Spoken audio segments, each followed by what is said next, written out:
individuals, right? And we're better able to assist, the populations, when we look at the whole individual and understanding that they can, we cannot, according to the perspective, we cannot assist the individual without understanding the individual and their environment. We can't separate the two. Any questions about that? And again, I just want to reiterate, that, we looked at the research, we identified, the main tenets, but it wasn't an in-depth approach because we understood that we were going to look at the perspective, we were going to have, an individual, present, and we were going to take a look at how does, according to the perspective, how is this related to the personal journey? All right, so that was kind of the main, the focus of, this class session. All right. Questions, thoughts, concerns before we introduce our speaker? All right, so I would like to, introduce our speaker for today. So the gentleman that we have is, he's a formerly incarcerated, so, recently re-entered society, and so was arrested and convicted, which we know to be wrongly convicted by Baltimore City's Gun Trace Task Force, which is now debunked. The individuals are convicted and serving time in federal prison, for the crimes that they committed. So this individual is a victim of that corruption, but while incarcerated, individual authored 2 books, actually did extensive work with the behind the wall mentors in the state system, has, recently gained his freedom, which we are grateful for, is gainfully employed, just a loving and caring member of his family. So, with that, all said, I want to introduce someone who I admire, love, and respect with every fiber in my being, and that'll be my younger brother, Mr. Marco Lomax. So before he starts, I want you can go ahead and go forward. But what I want to know from you, before he even starts, I want to know, why did you think, based on this particular theory, that it was important for him to come and speak to us?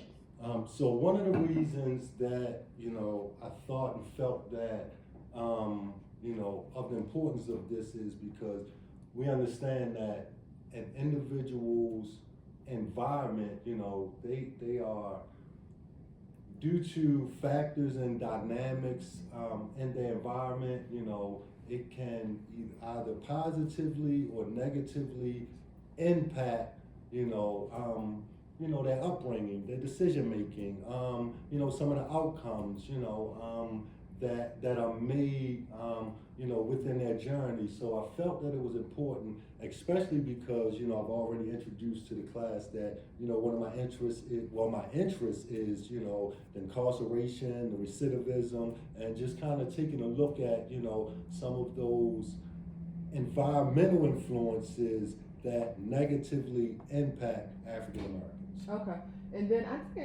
didn't remember. I don't remember if you told us this or not, but I don't remember the answer. And so that is, and have you also been incarcerated before? I have. I have not. This is my first time, but I have.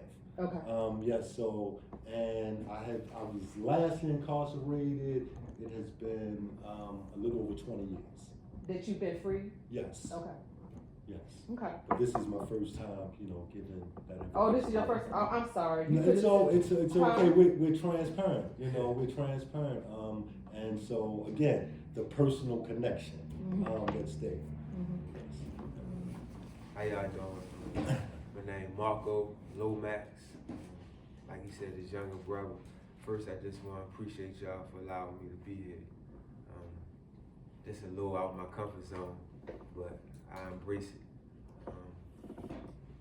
To the subject, I guess I can start from childhood.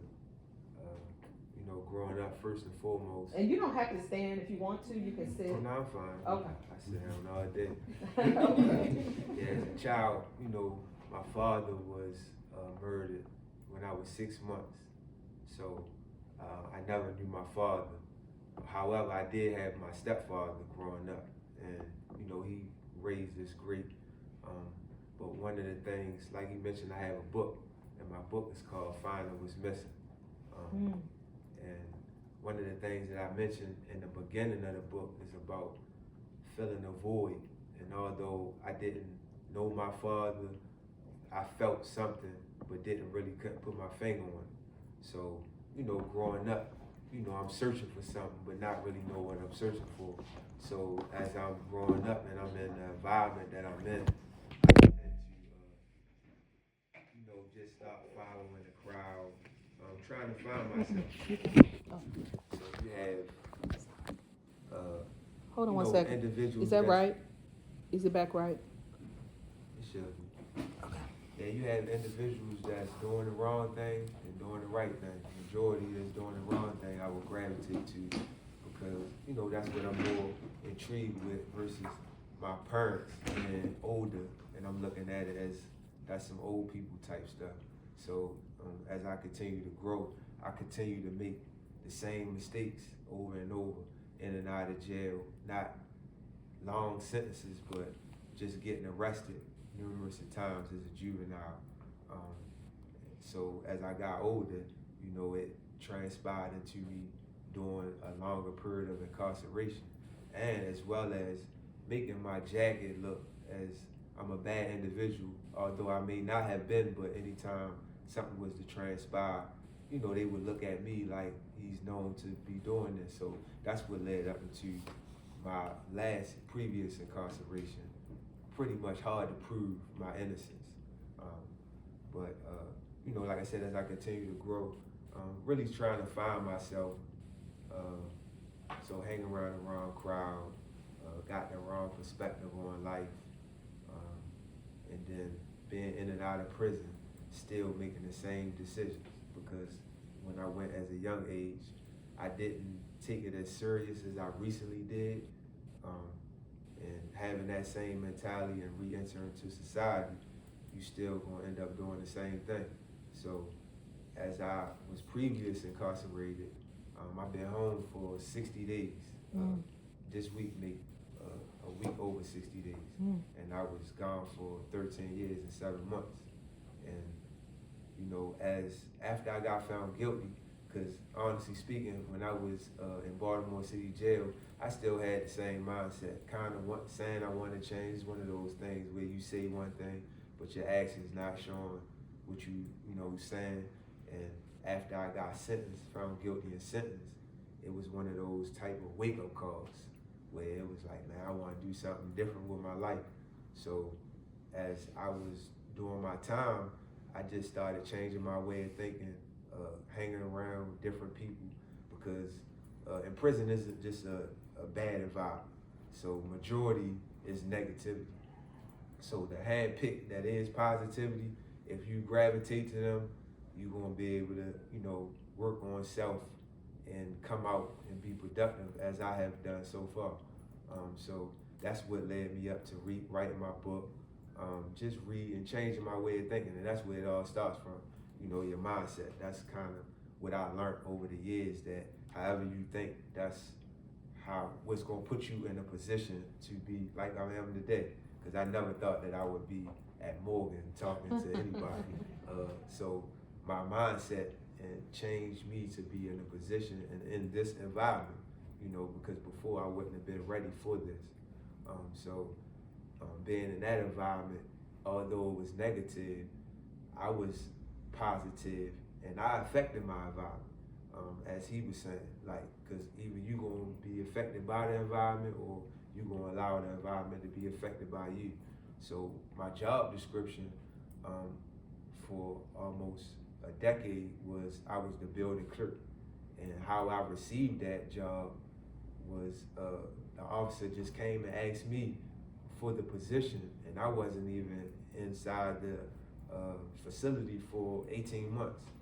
And you had people that was there for 20 years, 15 years, and so it was something in me that they seen to put me in that position. And that position taught me to deal with individuals, because I had to deal with approximately 380 something people, because I had control of payroll and other things. So it taught me to be able to deal with different personalities and things that I never would do, because I always stay to myself. And if I didn't know you, I wouldn't deal with you like that. So it helped me for me to be where I'm at today, because I currently work at a drug counseling services, and I deal with recovering addicts.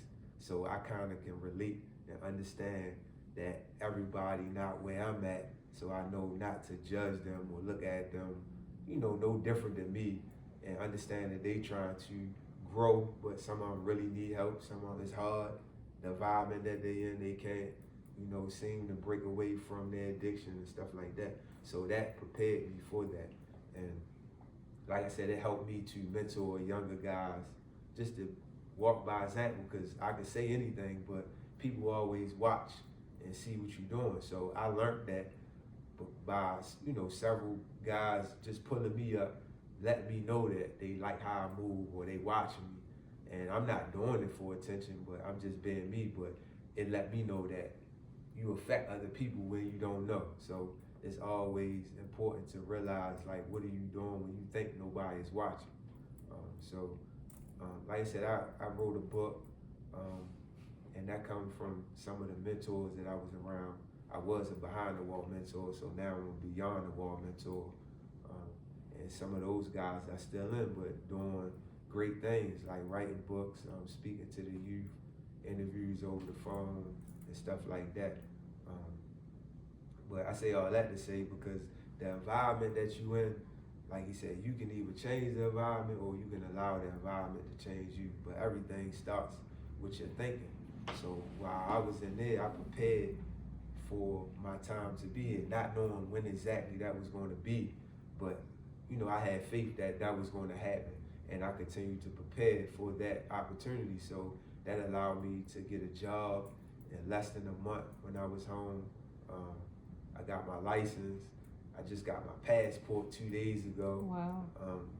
Just everything. Did you have a passport before? I never had one in my life. You been anywhere yet? No, I just got it 2 days ago. Oh, 2 days. Oh, you said 2 days ago. Yeah. Okay.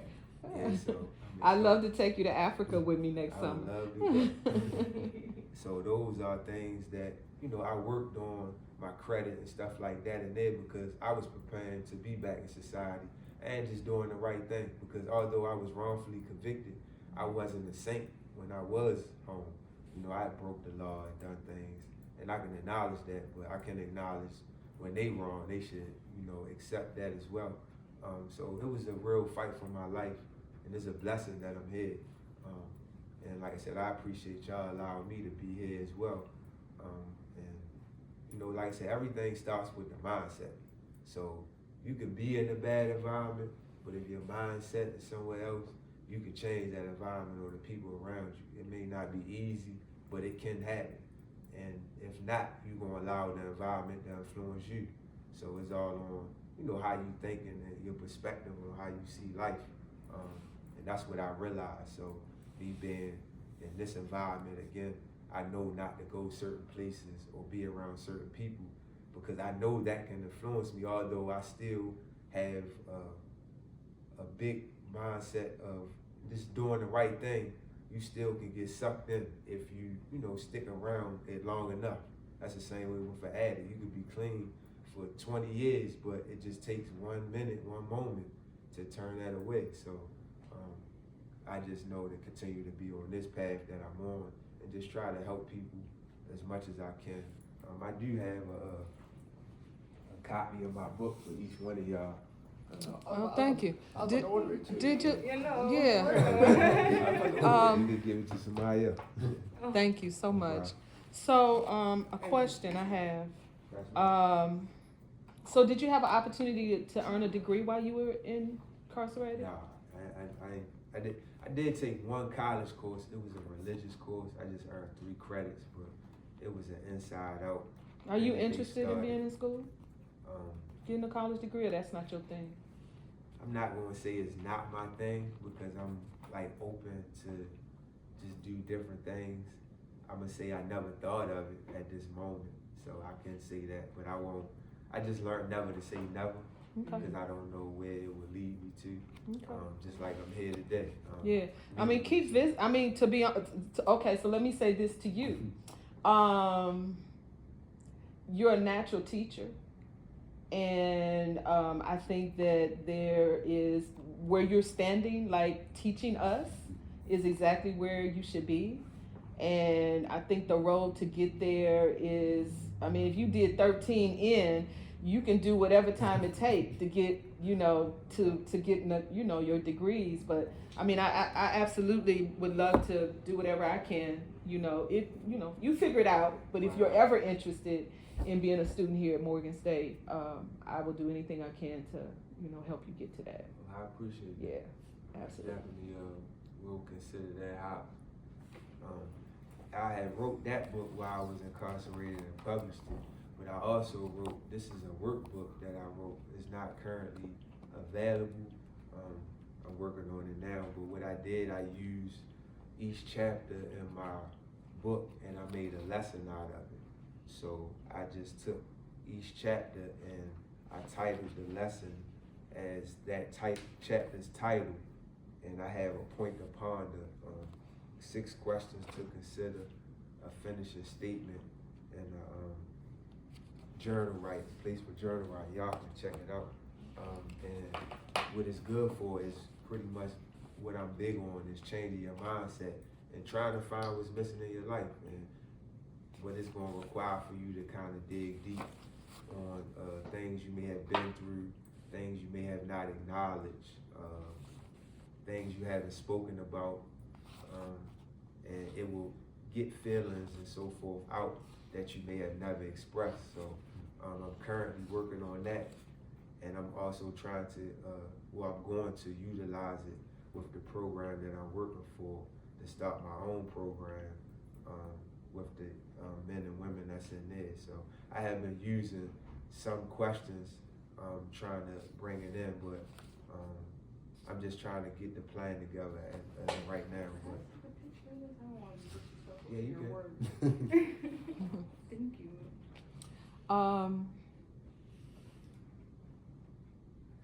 I'm sorry. I'm thinking of a million different things, but You can ask anything. yeah, I mean, not even so much in terms of, I mean, definitely stuff to ask. Well, one of the things I was interested in is, so do you believe that getting that opportunity to have that job, was that a significant factor in changing your whole thought process? Like, do you think that you would have gotten to where you are if that had not happened? The job when I was inside? Yeah, absolutely. I just believe that job, it put me in a position. For instance, being that I was a clerk, I had my own office. So I typed my own book. So as I wrote in my composition book, I typed each chapter. So it just put me in a position to be able to do different things. But it helped me grow. Did it protect you? Did it protect me? Mm-hmm. Just from the environment. I'm not gonna say it protected me because I was still in the midst of it. It was just, I was, in a position that a lot of guys might have wanted to been in, as they look at it like you got one of the best jobs in the system, in the jail type of thing, where it could have been dangerous because you got people that want your spot, so they might do something to try to get you out the way. But I gave respect and received respect, and then it also, it's not easy not being a gang member, because I never was affiliated while I was incarcerated, and most of the prisons is run by gang members. So, to have that respect, that was something. So I'll give all honor to God that helped me with all of that, period, first and foremost. But as far as my mindset, it pretty much changed before I got the job.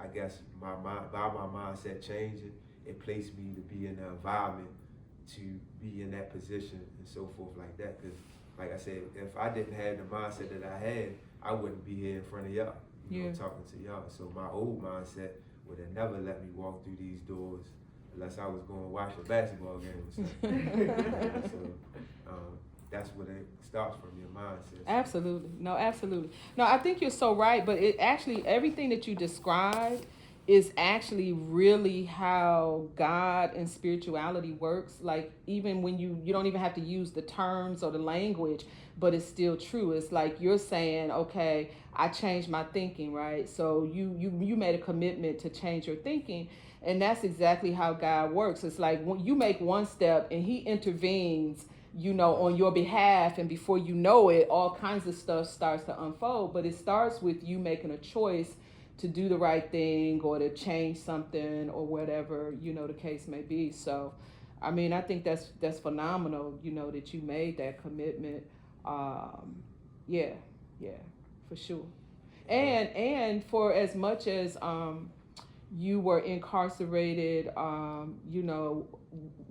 something that you didn't even do, that too might have saved you, because you don't know what was coming around the corner. Absolutely. If you hadn't got swooped up and and sent away. So you never know. Like I've gotten to the place in my life where, what, God, whatever it is you gonna do, you just look, I surrender, because I already decided I don't know what's best, right? So since I don't know what's best, I'm like, whatever you gonna do, and that's what happens, right? Absolutely. Yeah. Right though, I think about that too, because being inside, I was fighting. I shared this with a guy yesterday at the center, because he was talking about how he was denied about a job, and I was like, well, you just gonna stop? Like, you don't know what's on the other side of the door. You know what's on the other side. You stop, you ain't going nowhere. And I'm like, I got denial after denial after denial, but that wasn't gonna stop me from, one, still pursuing to be productive, and two, fighting for my freedom. Yeah. So, I had a double fight, and it was, like I said, it was because of God to be able to keep me sustained, to be able to fight for my freedom and, produce that material, and help other lives in the process. And that came with him providing me with a peace that I couldn't explain. And, like you said, that's how I think now. It's like, do my best and let God do the rest. Absolutely. Nothing else but that. Absolutely. And I love this title, Finding What's Missing, man. That's dope, just all by itself. That's a t-shirt, that's a whole bunch of stuff. Yeah, we coming soon. Huh? It's coming. I got a logo and everything. It's coming soon. So there is a couple of people that I want you to be exposed to as well. So the National Association of Black Social Workers Baltimore chapter is filled with a bunch of Morgan grads of all levels. Mostly everybody. We actually just had a conference a Zoom conference on yesterday. But members, most people who have come through Morgan, or that either I've taught at Morgan or taught through NABSW. But anyway, to make a long story short, there are some men in Baltimore that are social workers that are doing some real powerful stuff that I think you both need to be involved in. And you don't have to be a social worker to be a member of NABSW. I'll pay your dues this year. I ain't gonna pay yours, but I'll pay your dues this year for you to be a member. Because Bobby Holmes, David Miller, it's just a bunch of guys doing a lot of rites of passage stuff, working with young men. A lot of them are authors and have books. Like I see this book being used, working with young men, and all that kind of stuff. So just get yourself into a position where you're around, these other guys that are doing, this kind of work, and that'll help generate a lot of well, first of all, just the relationships itself, but a lot of opportunities. But then they also can benefit and learn, from you and what what you bring to the table. But yeah, definitely do that. Join NABSW, and yeah, this is actually membership time. Actually, y'all all need to join NABSW. Our conference in April, I think, is in I think it's in April, but it's in Richmond whenever it is. Which, I mean, nobody wants to go to Richmond for anything, but that's where it is this year. Not in Miami. What's that? It's not in Miami. Nowhere. I know, right? We were in New Orleans last year, so yeah. So anyway, anything else, folks? And so, how much is your book? It's $10.99. $10.99. It's on Amazon. Inspiration It's on for Amazon. this? Okay. Have you grown up writing? Or? Actually, I haven't. Like, the most reading I ever done was in prison. And that's was like where that mindset changed. I started reading a lot, just putting different stuff in me. And then, like I said, some of the guys I was around was actually one of the behind the wall mentors. He like a big brother to me. He's still in. And I seen his proof of his book or whatever. And when I seen his, it was like, because I didn't know I could do that. But when I seen his, I was like, dang, I'm gonna do it. And I remember how I started. I wrote like one page in my composition book and I put it down. And a year later, and then that's when I picked it up and I just dedicated at least an hour a day, every day to doing it. And that was a finished project. I love it. What was the first thing that you wrote that you sat down for a year? Is that how the book starts, or is it someplace else in the book? That's it. This is it. The first chapter. The first chapter is what you wrote. First couple little lines. Okay. I probably wrote them. And I actually have another book because I wrote another book. Y'all can know the title. It's called The Peace Found in the Struggle. And it's a continuance of that, but I couldn't finish it until I was released. And I kind of, God helped me speak it into existence because last year when I finished writing, events that occurred up until that time, I was saying that it'd be all right if I could name my last chapter 2024. And I was able to do so. So this going in the book. Wow. So Love it. I thought I was gonna cut it off, after I just got home, but my vision, I probably just finished the year out of things that occurred and stopped it then. This definitely going in the book. Yeah. Did you get released early? I did. How much time were you supposed to do? Well, I had 28 years, and I had went back to court. Dealing with the gun trace task force, and they didn't throw all of my charges out, but they threw the main charge out, which gave me a 15-year sentence that sent me straight out the door with the time that I had in. So now I'm just in a fight to get that charge that I, left on off of my record. But I took that so I can get home, because my main fight was to get home to my mother. To see my mother, because she's aging. So, wanting my freedom, but I'm like, I wanted to get home to her. So, by them giving me that offer, I accepted the plea deal so I can get released. So I was actually supposed to go up for parole either last month or August or this month because they so behind. And I actually had a conference call. My brother, my mother, and my uncle. Right before I went to court. It's just that God let me release on this way, which I might have made parole because of I had a lot of stuff that I accomplished, recommendation letters from staff and everything. So, but this how my blessing came. So. Yeah, I love it. Because you took the plea there, there's no way you can get because you didn't commit the crime, but you can't get it expunged or anything because you're the charges that they vacated, I can as of now, but the remaining charge that I took the plea, until I get that charge vacated, then I can get it expunged.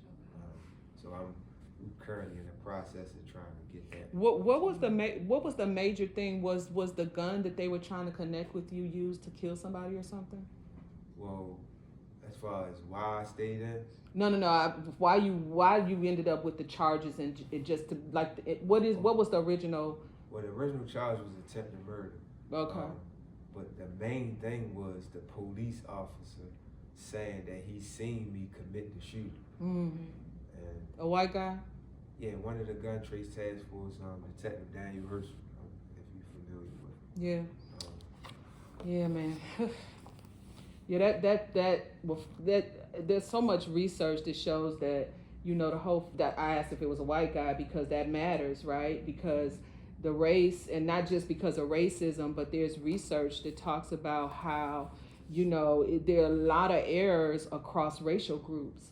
Like within racial groups, we can see the distinctions, Right. but you can't really see them across. Like just we think all Asians look alike. Mm-hmm. They think all of us look alike. Absolutely. And so it's something within our culture in terms of how we're socialized and how we're more in tune with people of our own race and a lot less in tune. If you ask me to identify whether an Asian person did something, I do not know. They all like the height I might be able to, but if you ask me anything else, and so I think that's true and so the reason I'm even bringing it up is because they need to stop using that in these kinds of in cases these visual identifying people across racial groups it's not fair because the research shows that it's not accurate.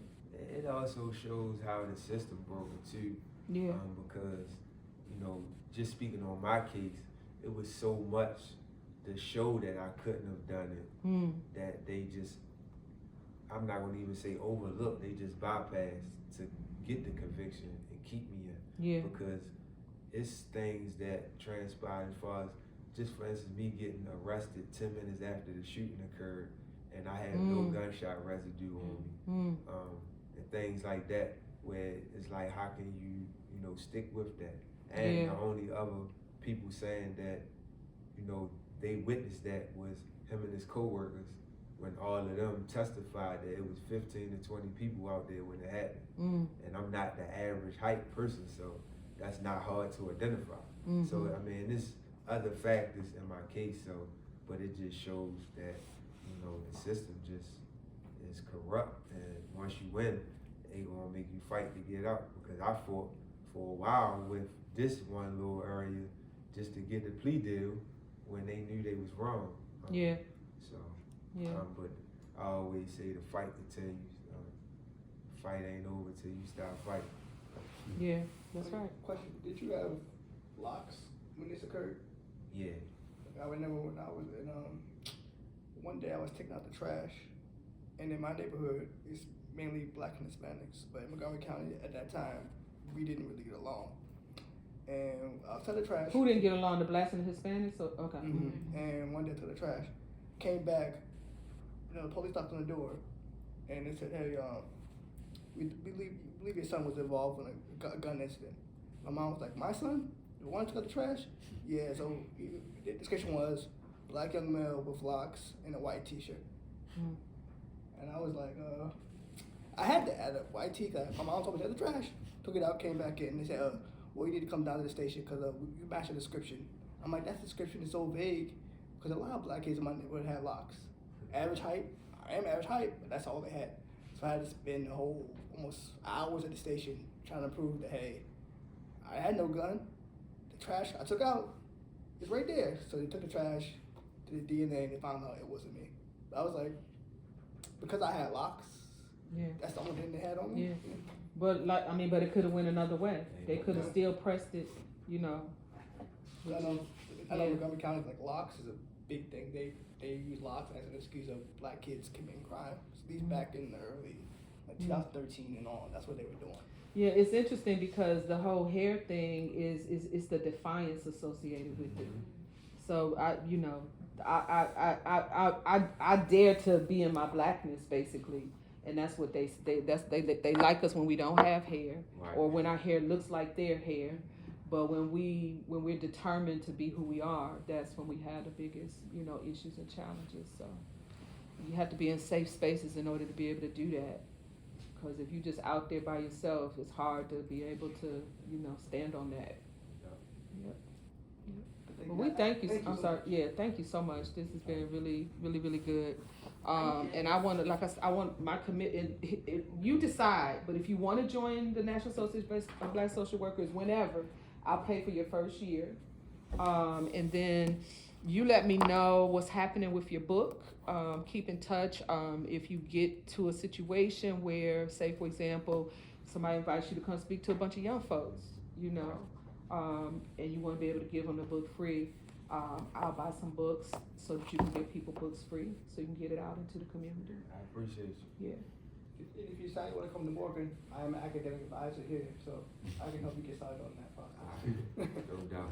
Nah, you have all the help. Yeah. Yeah. I did have one question I want to ask you. I know you said for 2024 you're gonna like let it be and like see how it goes and put in your book, but I guess I'm curious because you just got out. Like, is there anything you're looking forward to for the rest of this year or for next year that you just want to do for yourself now that you have the time and freedom to do so? I really just like enjoy being with my family, and I guess I haven't really thought so far because I'm trying to get myself together. So that's one of the major things that I'm trying to enjoy life, but get myself together at the same time because I've been gone so long. How old are you? I'm 42, Okay. so like I get to enjoy my first birthday, December 1st. That's something I'm gonna be able to enjoy out here. Thanksgiving, but definitely trying to go on a trip with that passport. I know that's right. Get that marked up. Yeah. Love it. Well, thank Love you it. so Love it. much. No problem. Appreciate y'all having me. Yeah. Thank you. Thank you. Thank you. Thank you. Well, I guess you did okay with your with your. I don't know. I feel like I should get a grade to mark on that. You should. You should. This will be his introductory. I know, grade as he- right?